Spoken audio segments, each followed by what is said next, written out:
Mbote mes chers compatriotes, les Congolais de père et de mère. Eza ngonga moko tu akapona kobeta na bino masolo ya mboka na biso. Na lobaki na ngai très bien que cette année, la année où ebandi c'est za année ya makambo ebele. Et moi ya janvier il nous reste pour nous moi ya ba bonne année ya ko souhaiter bandeko baninga ba amis ba combattants d'élite ba martyrs vivants les héros vivants bay oyo bazana kati ya kosala pona kemboka et kende liboso. Et cette année, c'est une année où la jeunesse doit prendre la conscience dans ce qu'ils sont en train de faire. La jeunesse doit se prendre en charge. Il est temps que la jeunesse congolaise baille bien que les bourreaux, les papas que nous avons soutenus hier n'ont pas voulu que Bisso Bajen tout se développe. Parce qu'il est fort pour que Bisso Bajen tout koué à kaka bango bakenda kaliboso. Alors Bisso les lotos ont charge à Mboka na Bisso parce que pendant les années qu'ils ont fait, ils n'ont rien fait. Il était ministre avec Mobutu, il était DG avec Mouzé, il était encore ministre, député avec Joseph Kabila. Tous les régimes, ils n'ont rien fait pour ces pays. Alors en 2023, bakozonga les sous pour passer biso alternative mususu ya ndengeni ya sikalolengeni oyo bango ba proposer quitter na bambula uti koleka. Je salue en passant ba ona zana bango na katia ya plateau Ndeko Arabi na Madame Keita. Et je salue aussi le DG Stéphane Mbalamwange na pesi mbote na vinangai Maître Kitenge na pesi mbote na ba Congolais nyonso oyo bisika bozali. Nzambe a continuer kobattre la bino tata mokonza ekolo nzamba battre la bino bayo bazana ba camp de guerre. Que mon Dieu soit avec vous, que nos frères DC balonga bitumba nazana soutien na bango ebele. Merci Eza Oyabino à l'arbitre du peuple Ousmane Mutombo.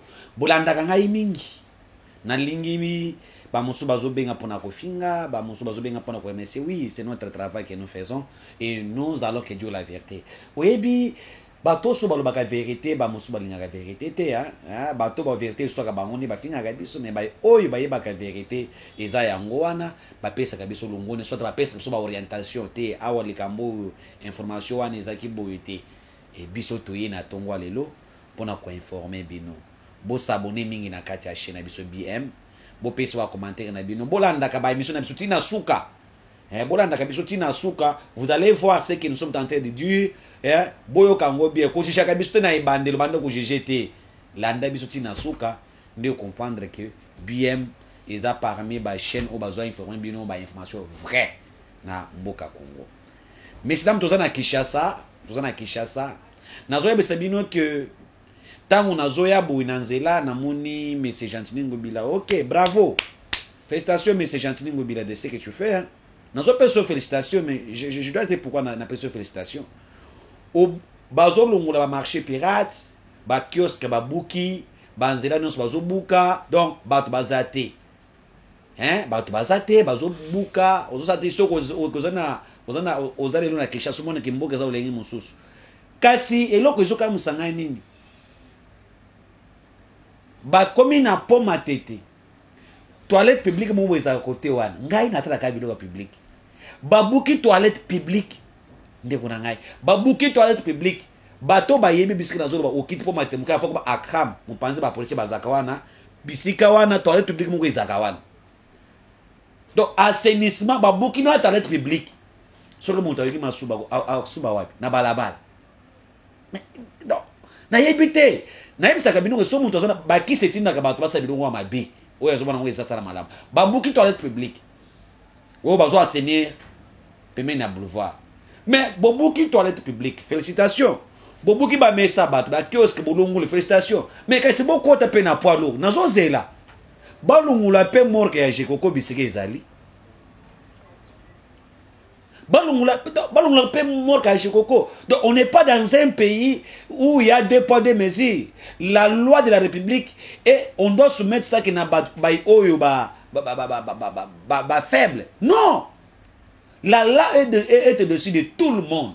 Lorsque bino boloba ke bolongo la ba marché pirate, bolongo ba kiosque, bo parler ko na ba toilette publique. Mais bon comme peine à mort ka jeko bo bukango bolongo lango. Yango eza exceptionnel. Yango eza na boulevard te. Non. Non. Hein? Et ce qui m'a fait aussi étonner, bazo ko tiko na ba coin, na ba kati. Na komi na quartier 1, na nzela oyo ekoti quartier wana, le nom m'échappe encore, peme ya DFC wana. Allez, Matangumu, ok. Avenue Azamune na ti kuna na bâtiment, mais na muni ba policier ba koti na avenue wana. Ba toi ba teka na liboso ba mapango na bango. Je l'ai dit liboso ba mapango na bango. Bazo boto bango ba biloko bazo tumba. Est-ce que ba pesa bino pouvoir il y a ko nettoyer au na Prince Boulevard ou bien ko kota ti na ba avenue akati ya ba quartier. Mukonzi za motema be. La personne qui est censée de respecter la loi, lorsque celui qui est censé de respecter la loi et la procédure de la loi n'arrive pas à respecter ni la procédure ni la loi en question, mais on est où? Mais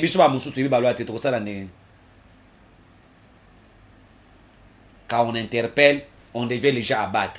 Quand on dit la vérité, on devait les gens abattre.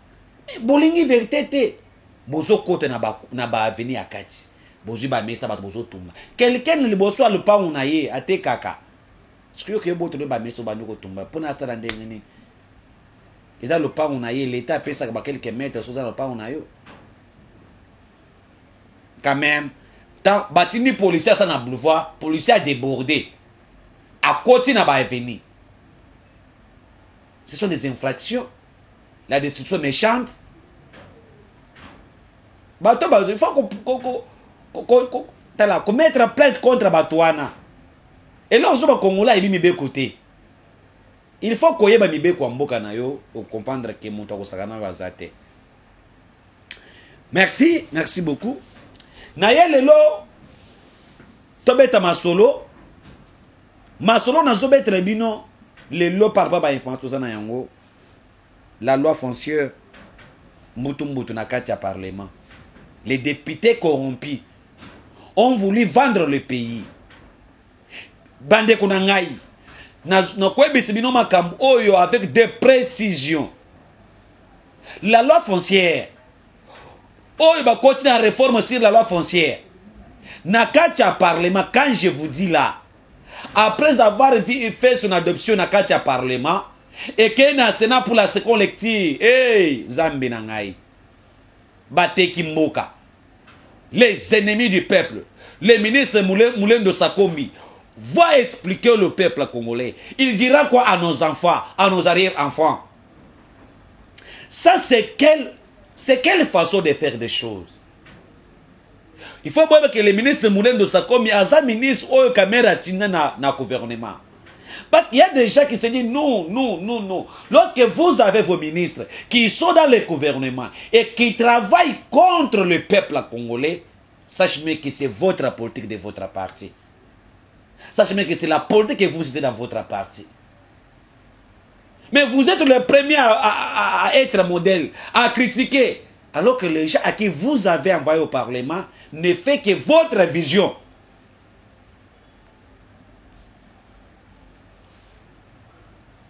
Chacun a sa responsabilité dans tout ce que nous sommes en train de faire. Chacun a sa responsabilité. Un jour, nos enfants vous demanderont.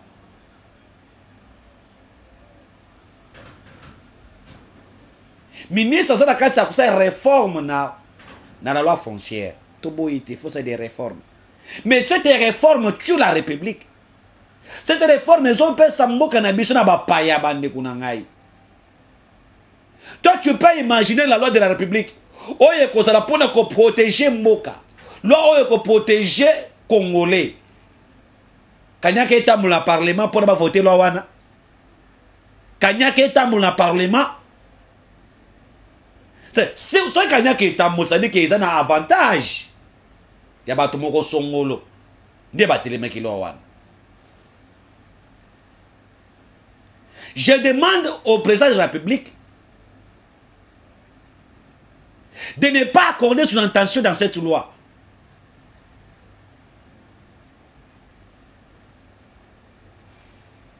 De ne pas même... Donc, atala yangote. Hey. De ne pas promulguer cette loi. Cette loi tue la République. cette loi sur la réforme foncière tue l'État. Là, l'État n'existe plus. Cette loi doit créer beaucoup de conflits terribles. Oh, tout ça, tout ça,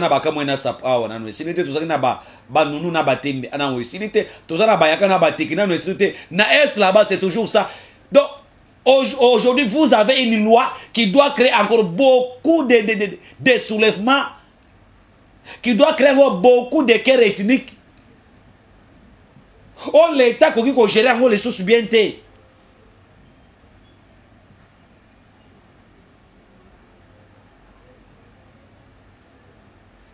Ce que je dois vous dire, ça doit vous choquer. J'ai fait des recherches sur cette loi. J'ai lu ça. Dans que il y a à boire et à manger. La question qu'on doit se poser entre vous et moi, soit qu'il loi wana ezala qui pour l'intérêt à bas congolais. Mais pourquoi Kanya qui tambol na parlement pour ne pas voter en haut?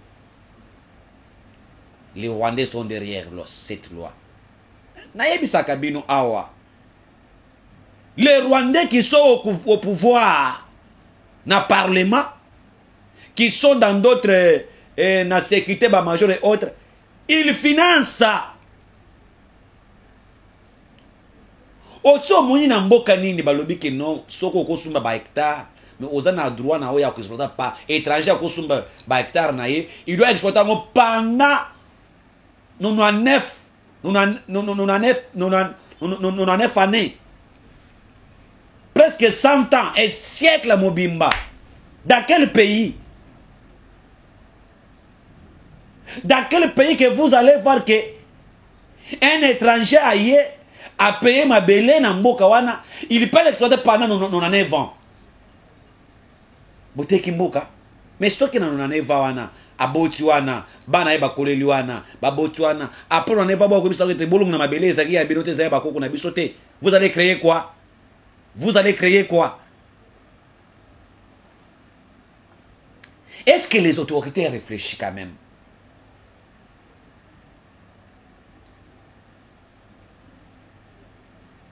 Moulin de Sakom, il fait à l'ingabate Kamboka. Parce que quand je vous dis là, c'est le plan qui s'est fait. Vous avez écouté ici que bazo so Rwanda bazo so hectare. Déjà qui déjà que loi oyu bango bazo financer on va financer on a parlement. Les députés qui ont pris l'argent des Rwandais pour voter loi wana. Messieurs dames, je dois vous dire une chose. J'ai été appelé par le conseiller juridique Yamoulin de Sakombi. Il vient de démissionner. Pourquoi il a démissionné? Là, Ngaï n'a pas la vérité. Namoni vient na Ngaï maître Kitengi. Alors il m'a kamwana chaîne moko en place. Ba meko critiquer yé, ba complice pe bango pe bazwa kimbongo wana. Pona ko sala promouvoir ya loi wana. Comment ça que ça m'a bêté? Mais quand même chaîne wana lobby ndé ba banda ko critiquer yango. Nous devons ouvrir les yeux. Makamo mabele on mabakamu tozo kufela awa no. Pona le kamo mabele tozo kufela ngo. Makamo mabele o tozo bundela chaque jour mabele na biso na est okindete aucun parti de notre territoire et okindete. Mais pour le makamo mabele tokolo ba vérité. Tokonywa bakata biso kingo. Nos frères de l'Est tués chaque jour et nuit. C'est pour la situation mabele y a Est. Les loyaux ministres yé banjoko oba osailo mobo pona ko protéger bay o ba so pona ko boto biso mabele na biso. Et les députés complices lukoso ambongo eleki bango. Allez, bazwi mbongo. Chers compatriotes, tofungula misu na sengi na Sénat ba rejeter loi wana. J'ai reçu un appel. Il y a un conseiller juridique de Moulin de Sakombi. Il a démissionné vendredi. Voilà des raisons par lesquelles Ndekwana a démissionné. nayebi bino mpona tangela bino ndeko wana aza na baraison oyo etindi ye adémissionné. Pourquoi il a démissionné? Un Congolais de père et de mère. Il y a une lecture, il y a loi wana. Il a corrigé certaines erreurs pour que l'État n'a droit na ye. Après avoir tenu compte de certains problèmes, il y a conflit foncier na kati ya mboka na biso. Eza na ba centre urbain. A sali loi wana a bongisango pour éviter ce que nous vivons aujourd'hui. Et le monsieur se sent lésé, saboté. Il ne veut pas être parmi les gens qui veulent trahir la République. Parmi les gens qui tuent ces pays. Moi, les pauvres. Conseiller juridique et ministre Sakomi Molendo a démissionné. Comme on a un maître Joseph Mpasi et Sanga. Il m'a dit, à l'arbitre du peuple, je démissionne pour l'intérêt du peuple. Je ne voulais pas cautionner la même trahison, qu'on veut trahir notre peuple à l'intérieur. Alors nous sommes attaqués par les ennemis, et que les ennemis se réjouissent de cette loi pour ne pas être na biso. Alobi ngai na komaki biloko wana te. Alobi ngai na monaki loi wana ne bayela kinga après côté na modifier to ngulu ba biloko mos oyo komema désordre. Cause principale où il y a démissionné Ezani. Dans la lettre na y a démission. Parce que mon téléphone est là mais j'allais vous lire ça. Mais je vous donne quand même cause. À l'Obiboui. Tant que vous lié la réforme aussi de la loi foncière, Amega ko elake ba disposition moussous pour que l'État ait un monopole na ye. Mais il a maintenant 4 raisons. À mon avis, il y a l'ongula kiwana. Allez, tant que zongisi, ministre qui est au bureau kwana azongisi tango sous na loi wana. Amemi on a parlement. Ah tali mais oh ya zanango. Na oki na parlement ezalo linge mon côté. Oh là là. Zamena ngai.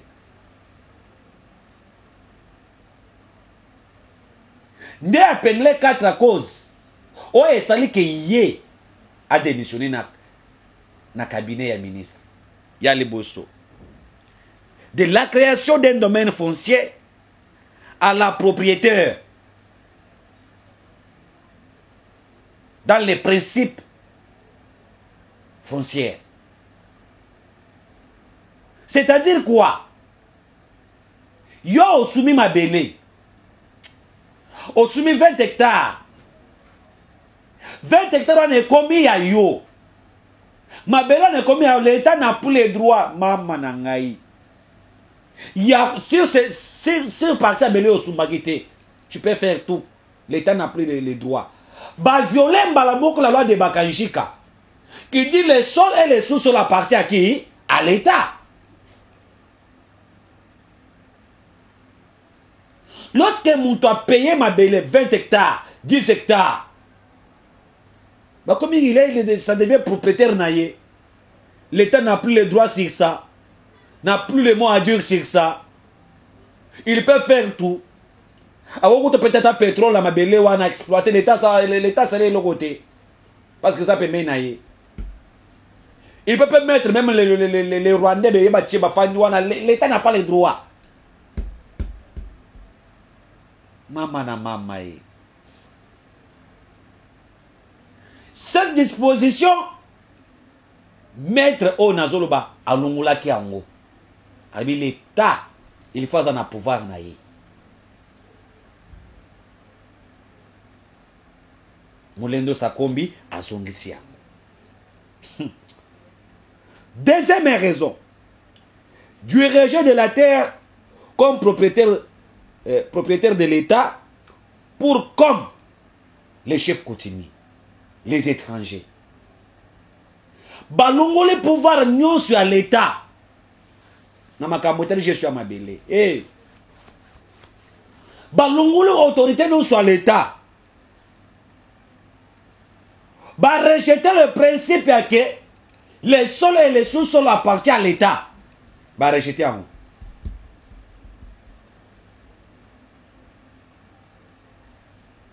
Disposition oyo ya longola kiango.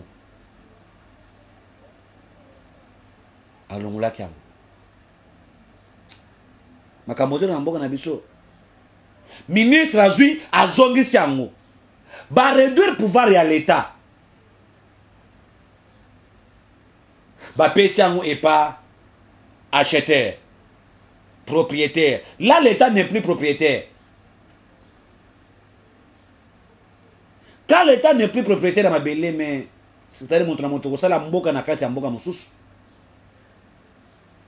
Ngai na kusuma na ngai 20 000 hectares lokola mutu akenkata asumana comme lokola pays na ye. L'état n'a pas les droits. Je comprends pourquoi Kabila a financé cette loi là dans le parlement pour qu'il y. Je vous dis ce qui est vrai.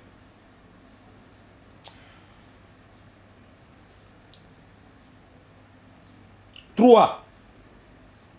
Du renforcement du pouvoir des chefs coutumiers dans la gestion de la terre. C'est-à-dire que renforcer le pouvoir des chefs coutumiers dans la gestion de la terre. Chef coutumier comme gestionnaire ya mabele.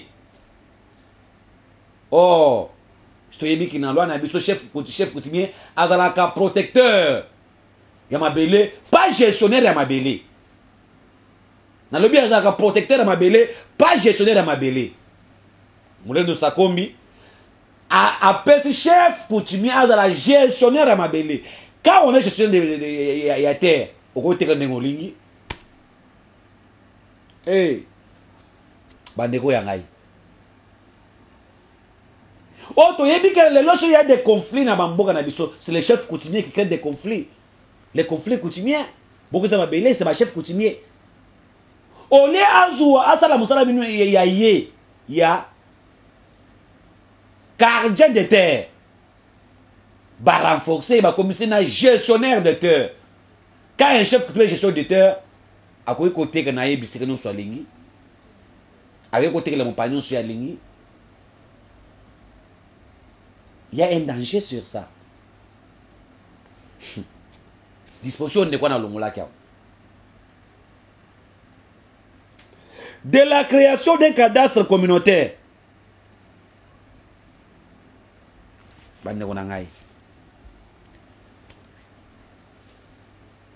Va créer un cadastre communautaire. C'est-à-dire quoi? Les chefs coutumiers et gestionnaires de la terre va créer un cadastre communautaire et qu'on légalise sous la nationalité localement. Hey! Ba côté ka nous lingi na bango na ba cadastre na bango nyonso donc ba pesa on pouvoir na lingi na bango. C'est-à-dire que quelqu'un peut mutoko ke na mboka moko boye a payer ba mabele na ye allez ya ye moko l'état n'a pas les droits. On a réduit le pouvoir de l'état sur la terre. On veut nous créer des pays na kacha ba pays.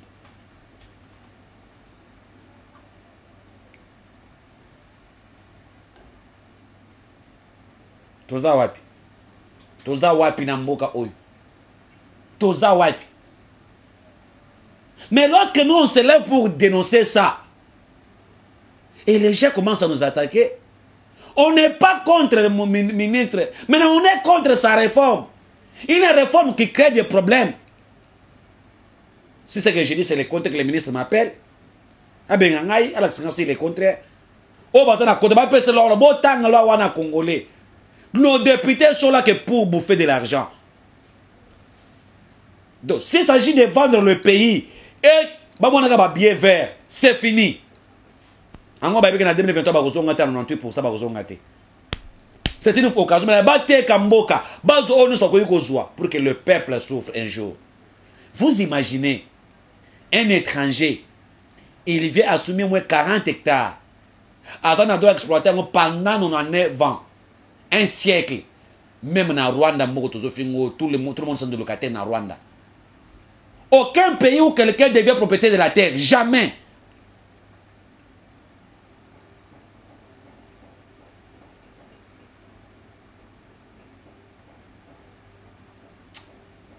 ça fait mal.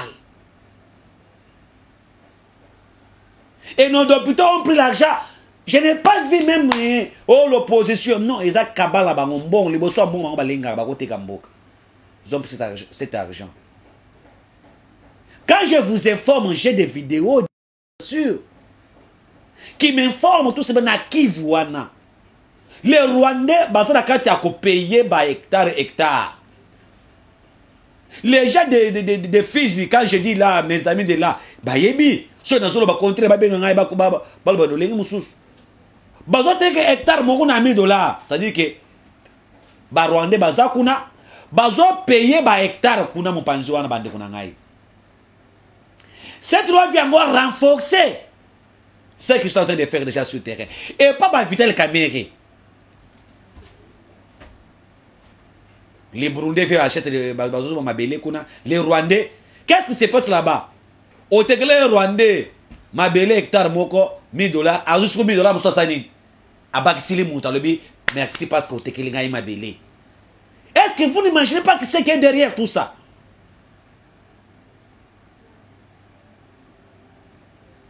Bon, ok, bah Rwandais, bah zo ba hectare Mabélé, bah zo ba hectare Mabélé, bah fondé ba ONG Belé, bah zo paye ba hectare Mabélé. Voilà, là on tente de nous amener. On est en train de vendre notre pays avec des lois qui ne méritent pas Congolais totalement. Je demande au chef de l'État de ne pas promulguer cette loi. Je demande au sénateur, Boza Bassage, bon rejeter la loi. Sauvez quand même ces pays. Moulin de Sakomi, accomplissez avec certaines personnes. Bazo travail na play ba Rwanda ya mwana. Bino bazo ça la balkanisation ya mboka. Mais on les fait dans quatre mboka. Donc tokoza na mboka oyo, monta suivre hectare na ye to pays dans un pays.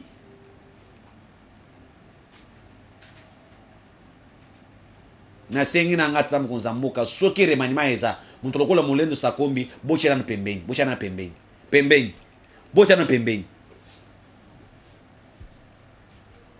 Ces pauvres de père de mère, maître avocat Joseph a démissionné conseil juridique. On a besoin conseil juridique à mulendo sakombi. Il n'est pas content avec cette loi. Ce que lui a enlevé bazongi siango.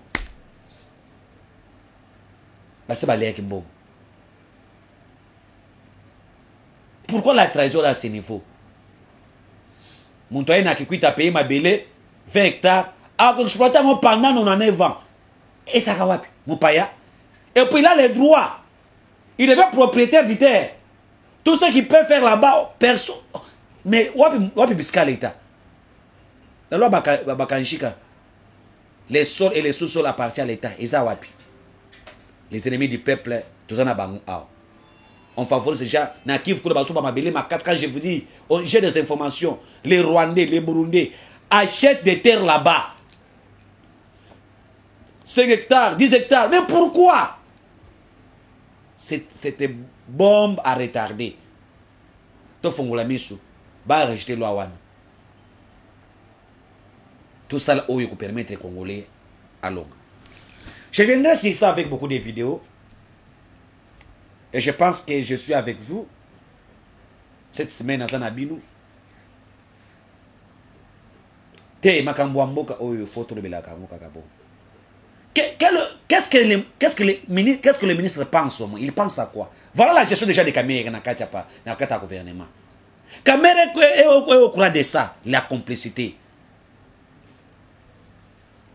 Ils en passent. Merci Bandeko Yanga.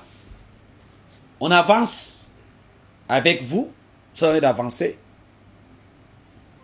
Tu peux être sur l'insécurité. Na est. Kasi na kosili sakaka. Na makambo ya PPRD oyo. Oyebi.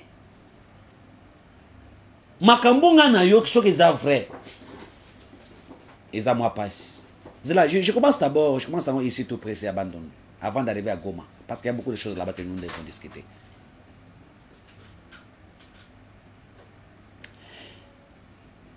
Namboka Oya Pebeni Awa, na plateau de Bateke. Les agents de la scène qui sont là-bas, sont en danger. Les agents de la scène au bâtiment, bango kuna pona enrôlement. Je vous informe, baza en danger, ba mosusu, ba enlever bango, bazo mona nate. Ba conflit Bateke ba yakawana. J'ai nazana audio mungu awa. Soki na chilibino audio wana boko yoka passe. Et donc ça awa na plateau de Bateke. Na mboka bengi karo. Awa.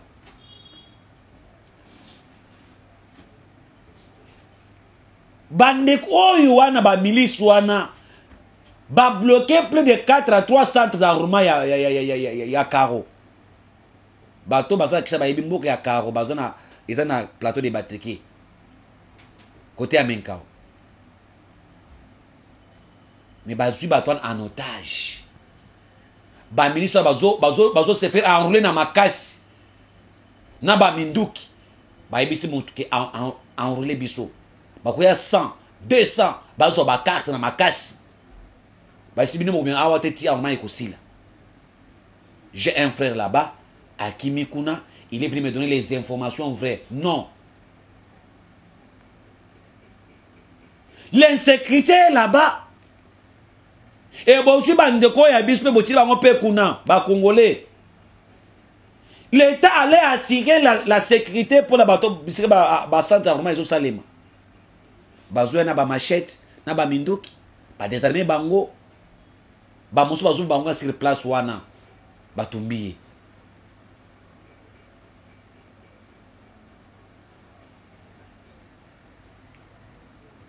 Ici, j'interpelle l'autorité. Et c'est une chose de disposition de sécurité. Il y a des zones où il y a des problèmes, insécurité. Mais il faut une disposition de armée.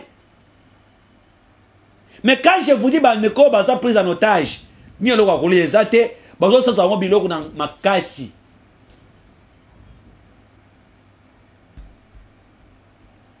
Nazana audio awa.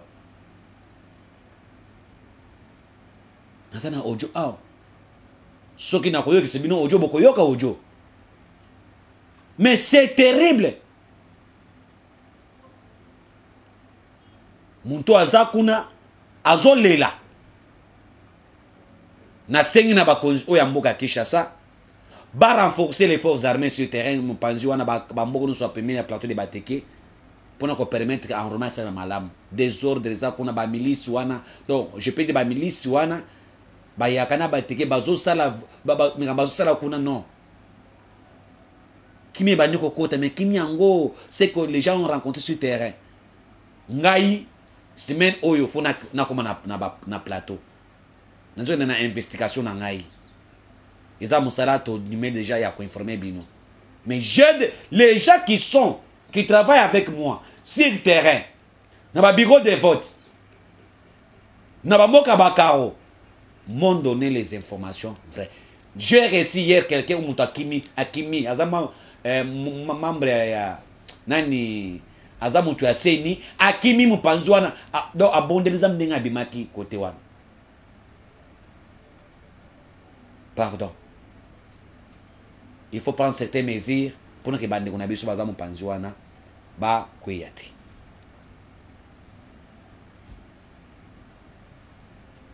Je pars avec vous vers l'est du Congo. Nagoma.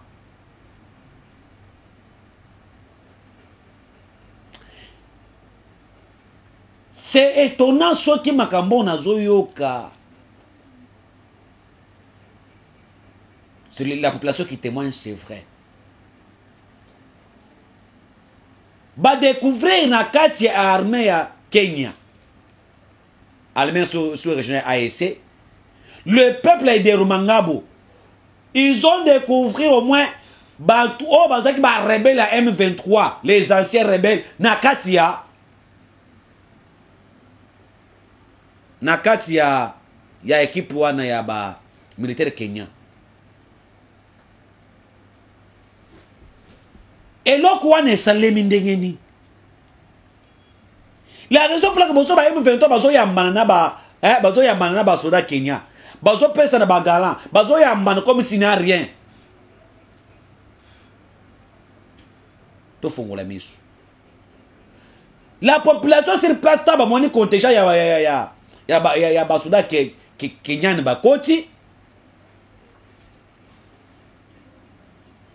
Ba reconnaître bi ba fikiri muso zaki na M23.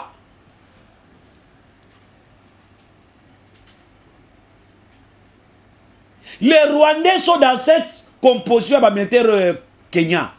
Bande Kunangai. Le chef d'opération de renseignement, il y a contingent Swana. C'est un Rwandais. Hey! C'est un Rwandais.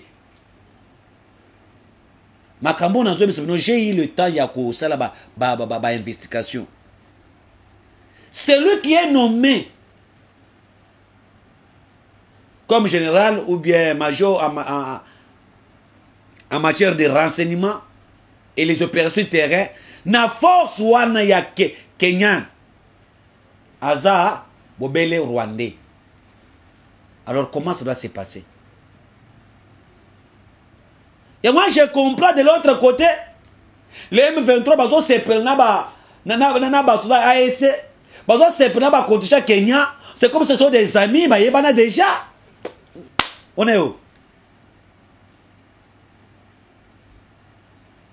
Il n'arrive même pas.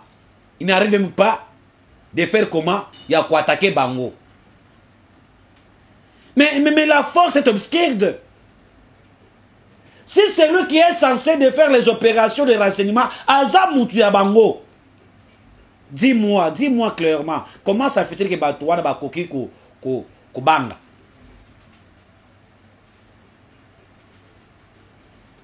Urumangabo est là, il y a des Rwandais là-bas, ça m'énerve. Les Rwandais sont là. La force armée, les Rwandais sont là. Waouh, ça me fait mal.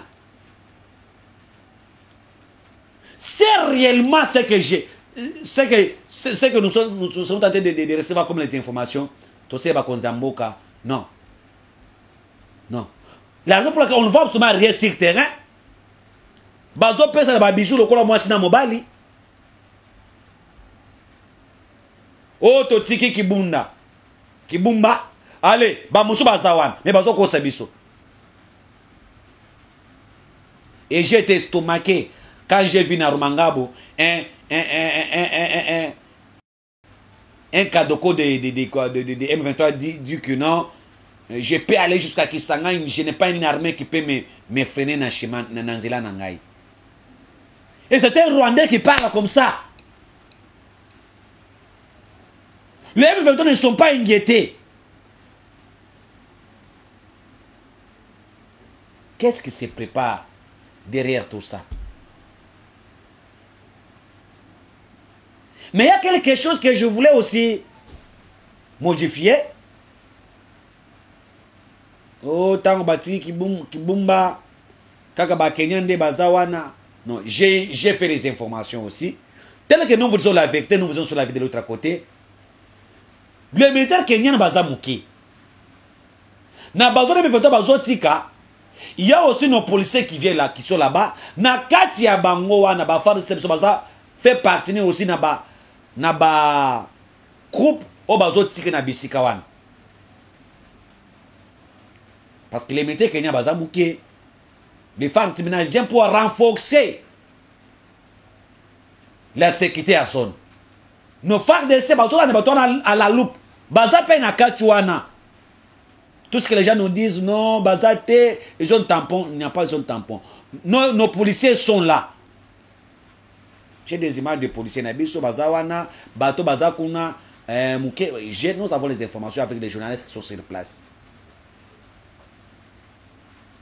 On essaie quand même d'élaquer quand même, penser à bateau et bisoboye, oh, bonaboté, zabongoté. Nos forces armées fait partie aussi, il y a équipe ya militaire wana, au bazo tikala, na bazone, oh, M23, bazo libéré.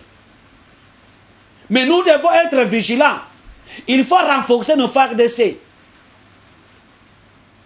Et voilà aujourd'hui, vous avez vu l'avion des Nations de la Turquie. Quand je vous informe, Kagame est fini. Fini. Kaka soki complicité ezali wana.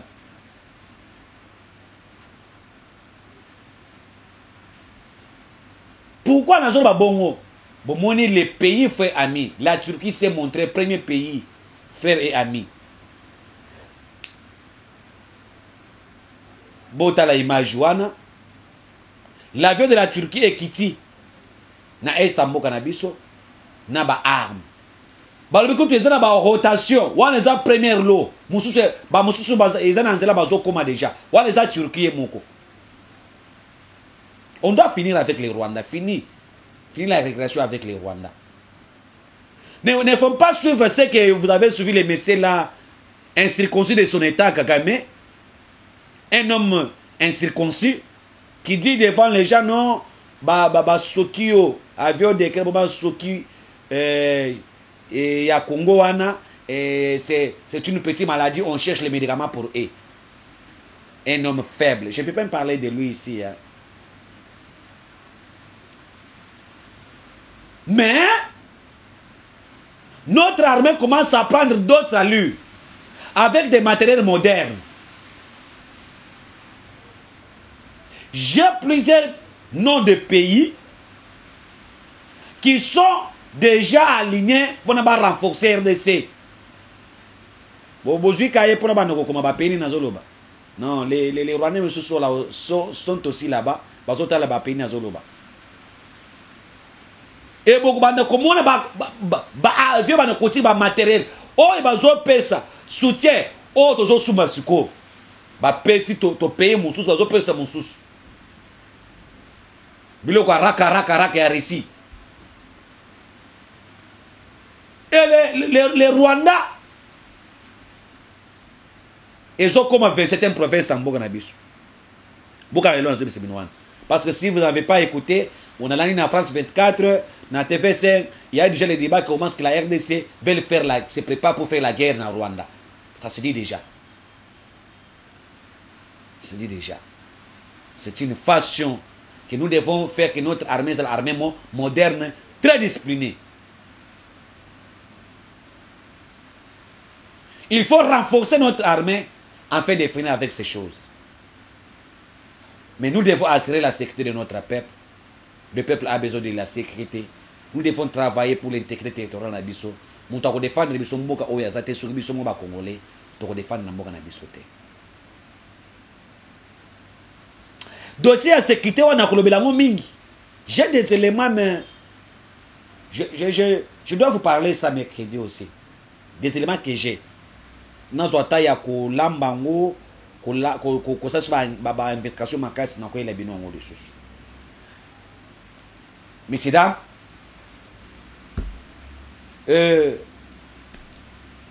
boyoki makambo zakata koleka na FCC. Singa na kingo. Je pose la question. C'est réellement Chadar un professeur d'université. C'est vraiment les autres, les mots sakani, bah professeur à l'université, oui, bah professeur à Matembele Nandunda.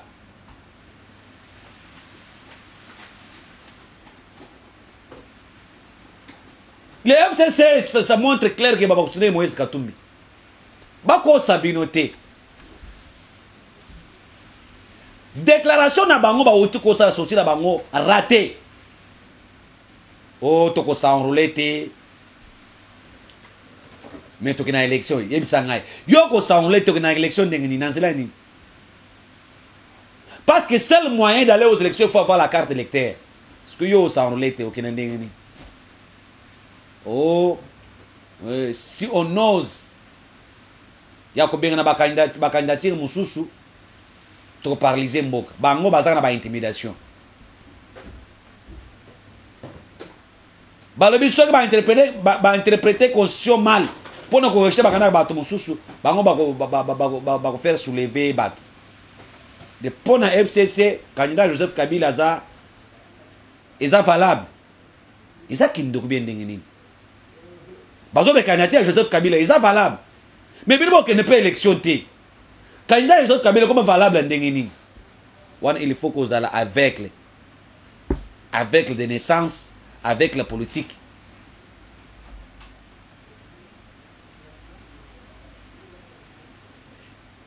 Soit que Babou Kanate à moins que tout le FCC doit donner mot d'ordre. Vous jouez avec le peuple congolais.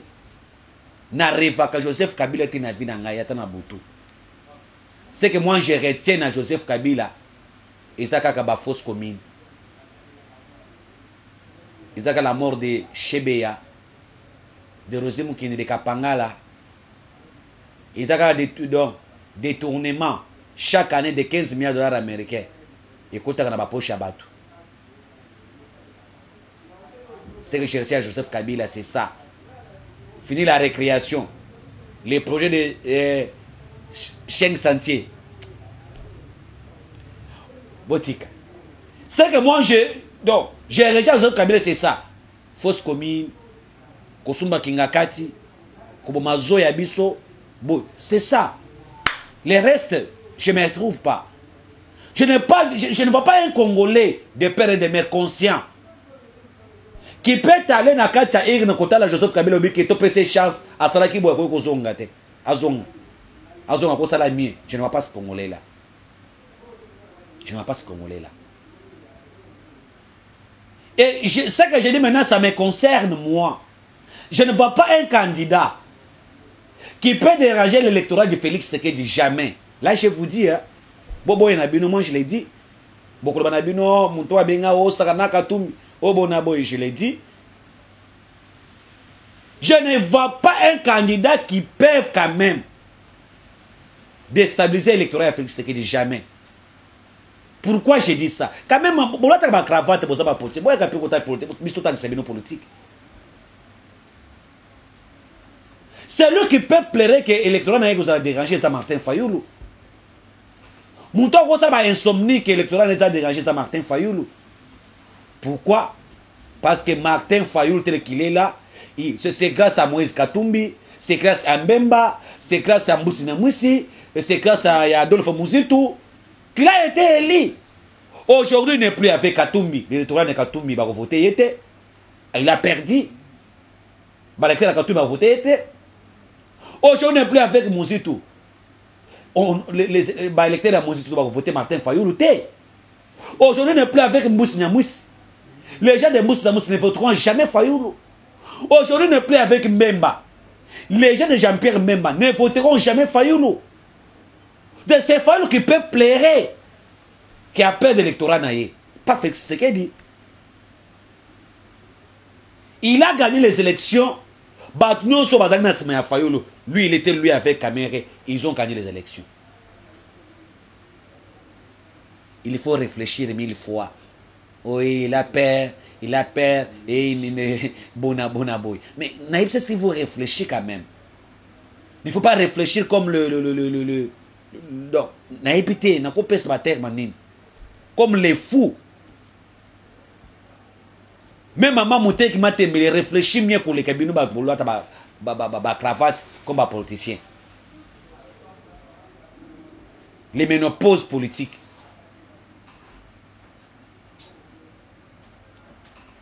Le FCC n'a pas un bilan, à présenter. Il n'a pas un mot à dire à la population congolaise. Ce dernier temps, on a annoncé l'émission quand même Félix Salobaki Boy. Oya Sala qui mais Oya Sali quand même. Cette volonté-là qui est au Bango Bazaki na Yangote.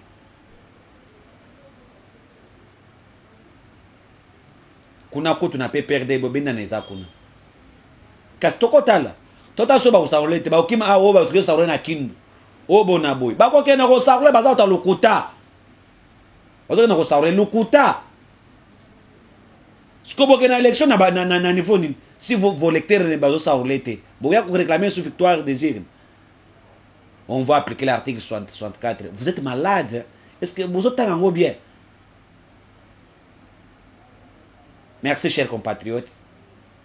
Vous pouvez biso taya koyoka biso bolanda biso na stina suka. Vous comprendre mainini zakata koleka na mboka Congo. eza oyo ya bino arbitre du peuple numéro na ngai ezalaka wana na ntango nyonso nayebisaka bino ke cette année 2023 année de sanction ne peut perdre bakimi élection face à bilan na bango oyo bakoki kosala face à Félix Tshisekedi te ya malamu tokoloba ya mabe tokodénoncer eza bobele mosala na biso avec Dieu nous vaincrons ingeta